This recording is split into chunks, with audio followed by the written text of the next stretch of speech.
Bom dia, galerinha. Tudo bem com vocês?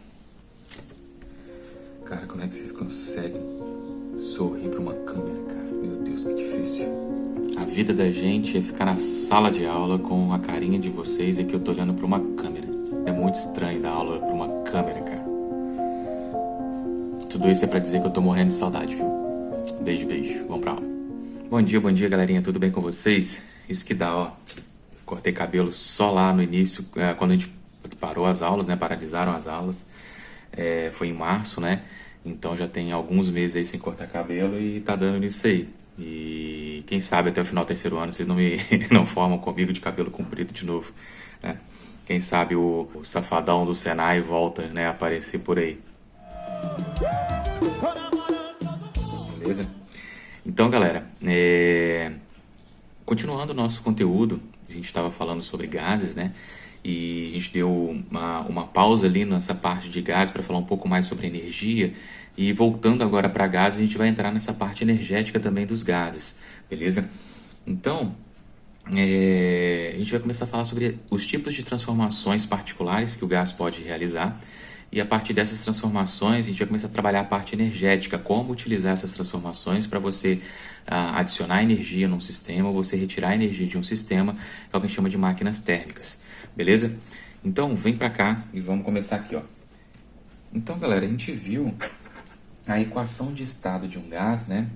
A gente tem lá a equação PV igual a N RT, onde P é pressão, V é o volume, né, a pressão que esse gás exerce nas paredes do recipiente, o V é o volume do recipiente que o gás ocupa, o N é o número de mols, que é a quantidade de partículas que tem ali dentro, né, está relacionado com a quantidade de partículas que você tem daquele gás ali dentro, de moléculas, né, o R é uma constante universal dos gases e o T é a temperatura desse gás.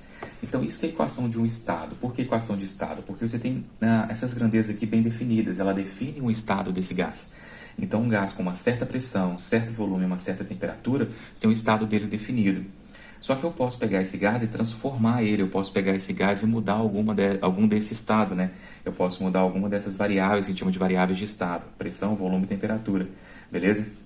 De forma que eu mantenho o número de mols constante. Então a ideia aqui que a gente vai trabalhar é o quê? É com esses gases fechados num recipiente, né? De forma que esse gás não entre nenhum gás além do que já tem e nem saia gás dali de dentro. Então a gente vai ter um número de mols constante. E quando a gente tem um número de mols constante, olha só o que a gente pode fazer. Ó. Eu posso pegar e escrever essa equação da seguinte maneira. Eu posso colocar aqui o estado 1 e o estado 2. Então, o que acontece? No estado 1, eu vou ter a equação que eu vou escrever assim. Ó, pressão 1, volume 1, número de mols. Eu não vou colocar nenhum índice porque eu não vou variar o número de mols. Lembra que o gás está confinado, não aumenta nem diminui. E a temperatura 1. E no estado 2 eu vou ter a pressão 2, o volume 2, o número de mols, a constante universal e a temperatura 2. Então, o que a gente tem de constante aqui, né? A gente tem o N constante e o R constante. O R é a constante universal dos gases, então não vai mudar, né? O nome dela já fala, é constante. E o N, ele vai ser constante aqui pra gente também, beleza? Ele vai ser uma situação em que o gás não aumenta nem diminui a quantidade dele dentro do recipiente. Então, o que eu vou fazer? Eu vou isolar esses dois caras nas duas equações, né? O N e o R. Então, vai ficar aqui, ó, P1 vezes V1 dividido por T1 é igual a N vezes R. E aqui vai ficar o quê? P2 vezes V2, o T, né, passa dividindo, T2, igual eu fiz aqui, passei o T1 dividindo, é igual a N vezes R. E aí você pode reparar o seguinte, né? Esse N vezes R e esse N vezes R, eles são iguais. Né? Por que eles são iguais? Porque o R é a constante universal dos gases, não varia, né? E o N é o número de mols, que também não vai variar. Então, se esses dois caras são iguais, eu posso escrever também que essa relação e essa também é igual. Eu tenho uma igualdade entre N e R aqui, e esse NR ele é igual a P2, V2 sobre T2. E esse NR é igual a P1, V1 sobre T1. Então, eu posso escrever que P1 vezes V1 sobre T1, que são as variáveis do estado 1, elas, né, essa relação aqui ela vai ser igual a P2, V2 sobre T2. Então aqui a gente tem uma relação de transformação desse gás, né? Eu tenho o gás saindo do estado 1, indo para um estado 2, e eu tenho uma relação entre essas grandezas nessa transformação, considerando o número de mols constantes, o número de mols constante. Então, ó, P1 vezes V1 sobre T1 é igual a P2 vezes V2 sobre T2. Então, qual que é a ideia? Vamos colocar um exemplo aqui, ó. Vamos pensar o seguinte, eu tenho um gás, inicialmente ele tem uma pressão de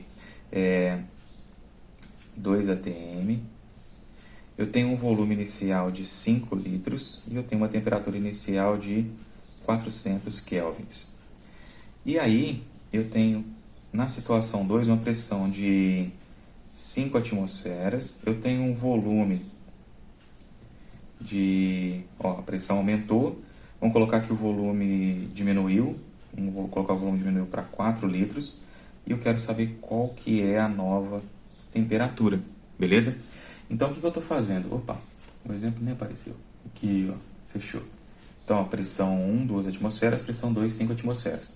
Volume 1, 5 litros, volume 2, 4 litros. Temperatura 1, 400 kelvins, T2, eu não sei, é o que eu quero achar. Então, eu estou fazendo o quê? Eu estou pegando o gás e mudando ele de um estado inicial para um outro estado final, onde eu tenho uma temperatura diferente. Eu quero saber que temperatura é essa. E tudo está variando. A pressão variou, o volume variou, a temperatura vai variar. Beleza? Então, é só pegar a equação. P1 vale 2, V1 vale 5, T1 vale 400. P2 vale 5, V2 vale 4 e a temperatura 2 é o que eu quero saber. Então, aqui eu vou ter 2 vezes 5, 10, dividido por 400, é igual a 5 vezes 4, 20, dividido por T2. Beleza? Então, ó, eu vou multiplicar cruzado aqui, vai ficar o meu T2 vezes 10 é igual a 20 vezes 400. Então, meu T2 vai ser igual a 20 vezes 400, se fosse 2 vezes 400, ia dar 800. Como é 20, vai dar 8.000. Isso aqui dividido pelo 10, que estava multiplicando, passou dividindo. 8.000 dividido por 10, minha temperatura 2, então, ela vale 800 Kelvin. Beleza? Então, o que acontece? Um gás que saiu de um estado onde ele tinha a pressão de 2 atmosferas e foi para uma pressão de 5, um volume de 5 litros e diminuiu o volume para 4. A sua temperatura vai de 400 para 800. Beleza, galera? E aí, olha só que fácil de você perceber essa relação. Ó. Repara que aqui eu tenho um produto, né, entre pressão e volume vale 10. Aqui eu tenho um produto entre pressão e volume que vale 20, é o dobro. Consequentemente, a temperatura tem que ser o dobro para essa igualdade valer. Porque 10 dividido por 400 tem que ser igual ao que está do lado de cá. Então, se do lado de cá dobrou o que está em cima, o que está embaixo tem que dobrar também, para essa relação continuar constante, continuar essa igualdade. Beleza? Então, ó, essa é a minha nova temperatura. Então, galera, de início, a ideia é essa, a gente perceber que existe essa relação entre um estado inicial e um estado final de um gás quando ele sofre uma transformação. Só que eu posso fazer essas transformações de formas particulares, beleza? Então, galera, transformações particulares, a gente vai ter basicamente aqui de início 3 transformações. Eu posso fazer essa transformação com a minha temperatura constante, eu posso fazer essa transformação com o meu volume constante e eu posso fazer essa transformação com a minha pressão constante. Beleza? Para uma transformação com temperatura constante, a gente fala que é uma transformação de igualdade, né? Isotérmica. Não sei se vocês já chegaram a ver alguma coisa disso com o Emerson. O Emerson também fala sobre físico-química no segundo trimestre. Talvez ele já tenha comentado alguma coisa. Então, a temperatura constante, transformação isotérmica. Vou falar aqui primeiro da pressão constante. A pressão constante é isobárica, beleza? Lembra lá de barômetro, que é o instrumento que a gente usa para medir pressão. Então, tem até unidade também quando você vai encher o pneu da bicicleta, se você reparar em posto de gasolina, ou às vezes até oficina de bicicleta que tem aquele compressor, né? Aquele leitor de pressão costuma ter unidade bar também, BAR. Então, isobárica é pressão constante, beleza? E o volume constante pode aparecer para a gente 3 nomes, beleza? Né? O mais comum é o isovolumétrica, né? É uma transformação isovolumétrica. É mais comum, assim, o nome mais tranquilo para a gente lembrar. Mas também tem a isométrica, é só tirar o volume, né, de volume. Então, isovolumétrica, isométrica e esse aqui que é o mais difícil, também pode aparecer, isocórica, beleza? Então, a transformação com volume constante, ela pode ser chamada de isovolumétrica, isométrica ou isocórica, beleza? Então, o que acontece? Quando a minha temperatura é constante, significa que a temperatura no estado 1, ela tem que ser igual à temperatura no estado 2. Quando o meu volume é constante, quer dizer que meu volume no estado 1 tem que ser igual ao volume no estado 2. E quando a minha pressão é constante, significa que a pressão no estado 1 tem que ser igual à pressão no estado 2. Então, repara que essa equação, ela começa a poder sofrer uma simplificação. Quando a temperatura é igual, eu sei que T1 é igual a T2, eu posso simplificar esses dois caras. Lembra que quando a gente tem igualdade, eu tenho os valores iguais dos dois lados, né? Ou embaixo, aqui na divisão, ou em cima na multiplicação, só quando é multiplicação e divisão, né? Quando é soma, você tem que colocar em evidência para ver se todos os termos têm aquele valor para poder simplificar. Mas quando é só multiplicação e divisão, a coisa é um pouco mais simples para fazer essa simplificação. É mais simples para fazer a simplificação. Então, ó, eu posso, numa transformação a temperatura constante, simplificar esses dois caras. Vai sobrar para mim só pressão e volume. Numa transformação a volume constante, eu posso simplificar volume 1 com volume 2, e vai sobrar só pressão e temperatura. E para uma transformação a pressão constante, eu posso simplificar as pressões e sobra só volume e temperatura. Então, como ficariam essas equações aí para mim? Beleza? Deixa eu puxar aqui um pouquinho, eu vou colocar aqui do lado. Ó. Então, ó, uma transformação isotérmica, ela vai aparecer para mim da seguinte maneira. Ó. Eu posso simplificar T1 com T2, eu vou ter que a pressão no estado 1 vezes o volume no estado 1 é igual a pressão no estado 2 vezes o volume no estado 2. A equação ficaria assim para mim. Ó. Eu teria só esses termos. Uma transformação a volume constante ficaria o quê? Eu simplificaria esse volume com esse. É basicamente assim, né? O que é constante sai da equação, porque não vai fazer diferença. Se é constante, se não muda, não vai fazer diferença no meu resultado final. Então, ó, aqui eu teria que a minha pressão 1 dividido pela temperatura 1 é igual a minha pressão 2 dividido pela temperatura 2. Então, essa seria a equação para uma transformação a volume constante, uma transformação isovolumétrica. E por último, a pressão constante, ó, eu tenho pressões iguais, P1 e P2.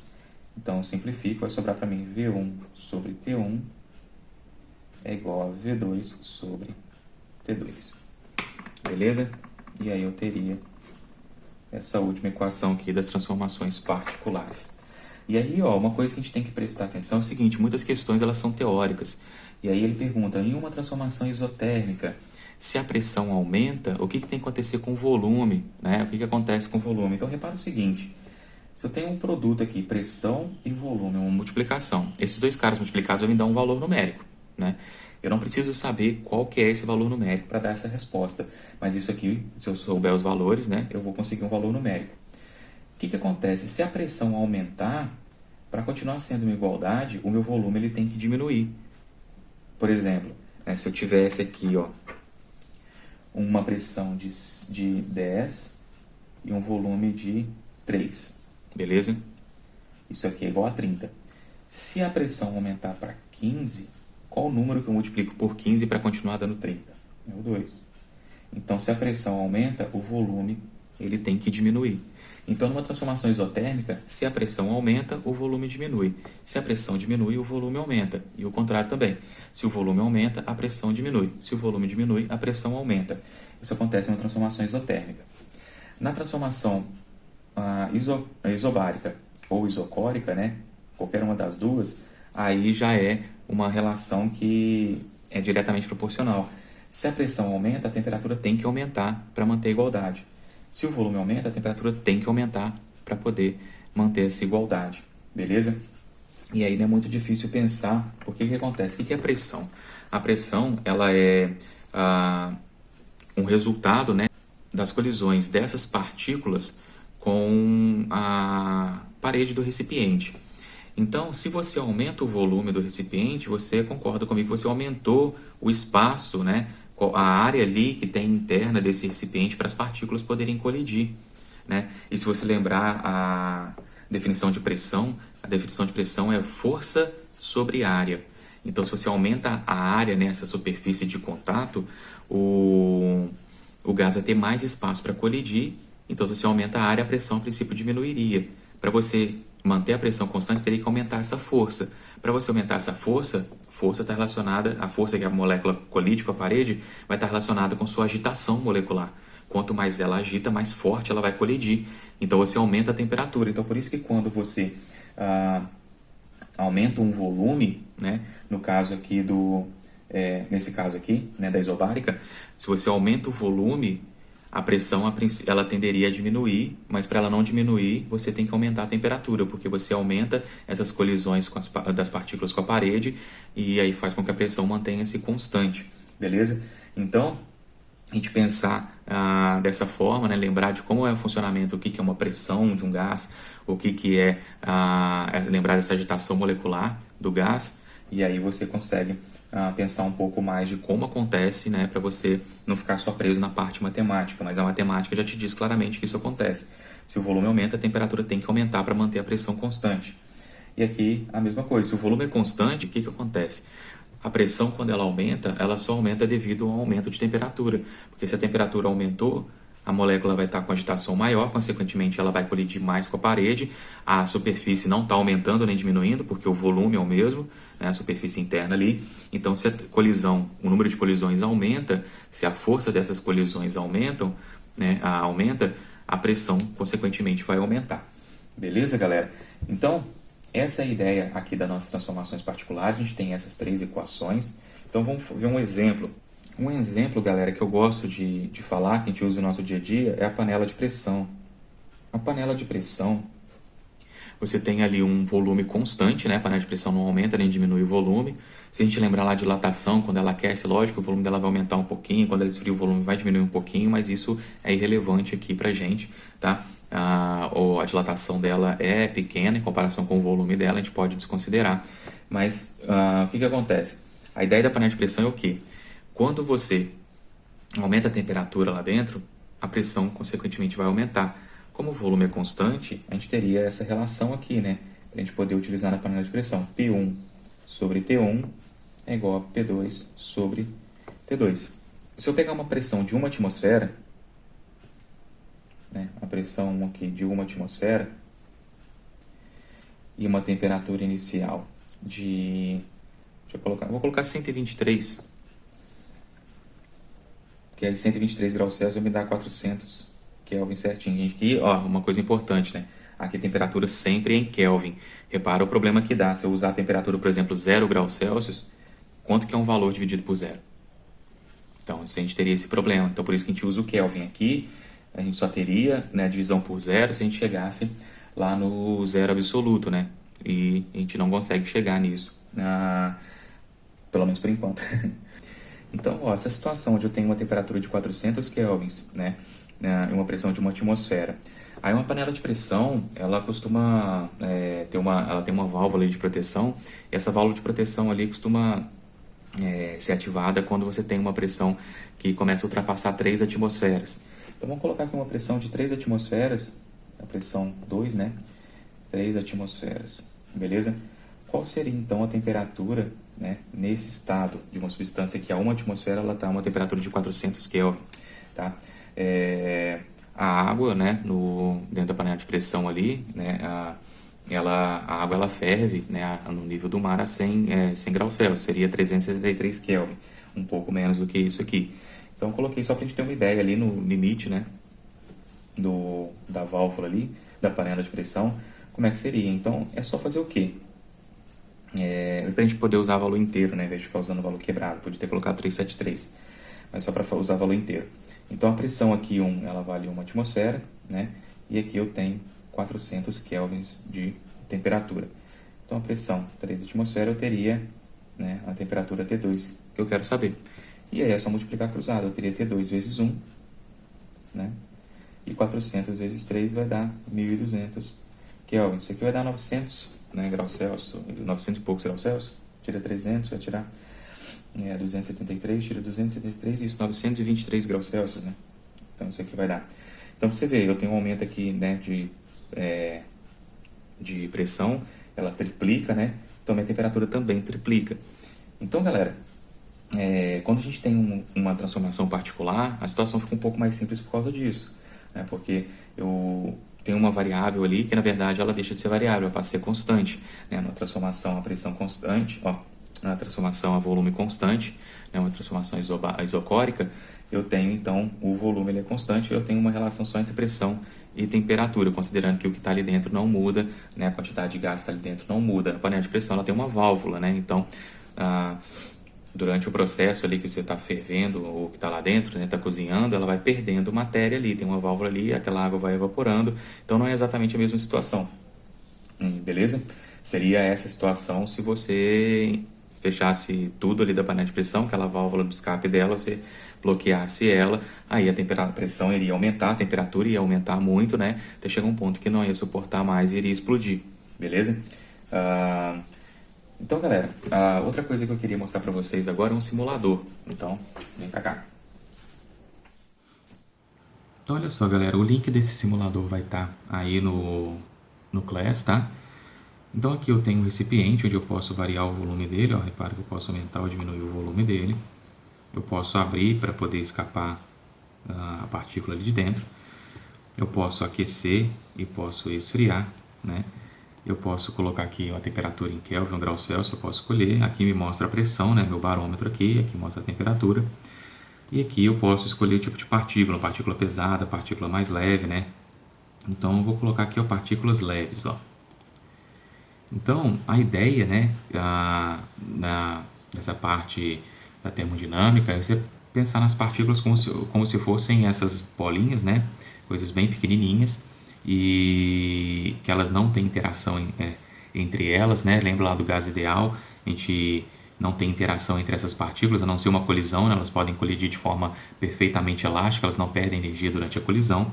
E repara que você tem um emaranhado aqui de partículas, de vez em quando você acha uma com uma velocidade bem pequenininha aqui no meio de tudo, ó. Ó. Então o que acontece? Se você ficar olhando aí, você vai ver, de vez em quando você acha uma com velocidade bem pequena e outras com velocidade maior. E elas estão colidindo na parede. Repara que está gerando uma pressão aqui, ó, próxima de 29 atmosferas, ó. Beleza? Eu tenho uma temperatura de 300 Kelvin. Se eu aumento o volume, né, ó, aumentando o volume aqui, repara que a pressão ela vai diminuir, ó, 21. Por quê? Porque eu aumentei essa área de contato das partículas aqui dentro agora. Então, aumento mais o volume, eu estou aumentando a área, elas continuam, aí a pressão cai mais ainda. Se eu diminuo essa área, a pressão volta a aumentar, ó, 33, lembra que estava próximo de 29. Então, ó, se eu vou diminuindo esse volume, agora eu diminuí a área de contato das partículas, então elas colidem mais. E aí você acaba tendo um aumento de pressão. Beleza? Então essa é a primeira ideia. Repare que eu estou fazendo aqui, ó, e repare que a temperatura estava constante, 300 Kelvin, tá? Então se você aumenta o volume, pressão diminui. Se você diminui o volume, a pressão aumenta. A gente viu essa relação lá. E eu não estou variando a quantidade de partícula aqui dentro, tá? Então vou colocar aqui uma pressão, deixa eu ver se eu... e aqui ó, tá em ATM, posso ver também em quilopascais, né?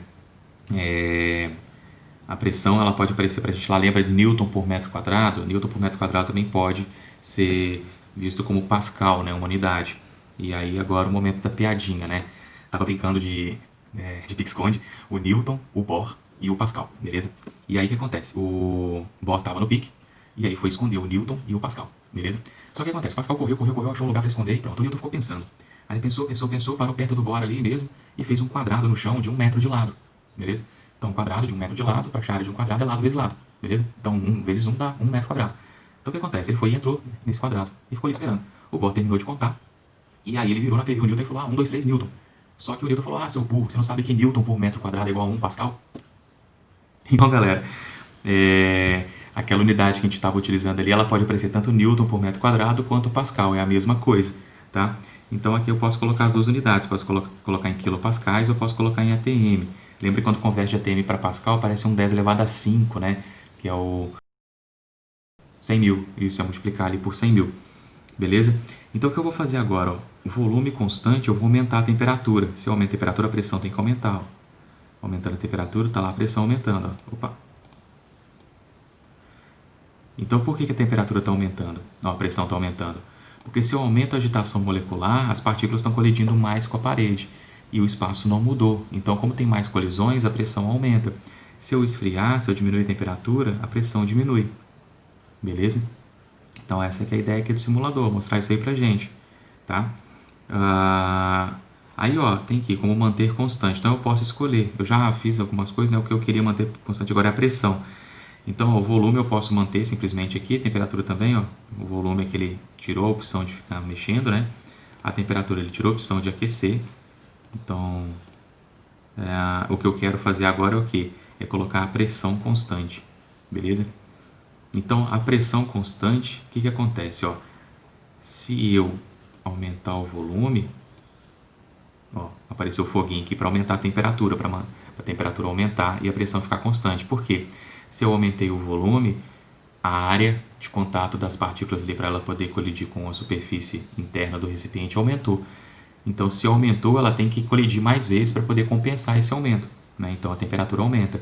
Se eu diminuo a parede interna, as partículas têm que esfriar para poder colidir menos vezes, porque eu tenho uma quantidade menor eu tenho uma área menor aqui para poder ter colisão. Então, aqui ó, a temperatura 170. Se eu aumentar o volume, a temperatura foi para 277. Então, aumentei volume, aumentei temperatura. Diminuí volume, diminuí temperatura. Beleza, galera? Então, isso aqui que é a ideia, né? Esse simulador é legal para a gente poder ver, né, aqui na prática como que funciona como funcionam, né, essas transformações particulares, beleza? Então, galera, essa aqui é a ideia. Eu vou deixar umas questões para vocês aí. Beijão, beijão. Tchau, tchau.